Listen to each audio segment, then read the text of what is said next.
ओम नमः शिवाय, ओम नमः शिवाय, ओम नमः शिवाय।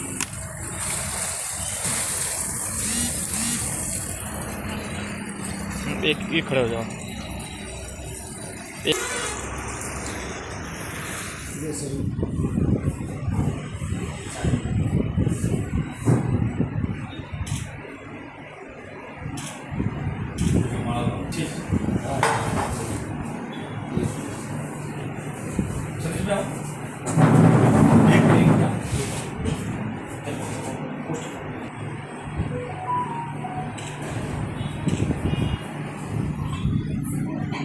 आज सीए साहब चेतन जी अरोड़ा साहब के घर पर उनका जन्मदिन आज मनाया गया।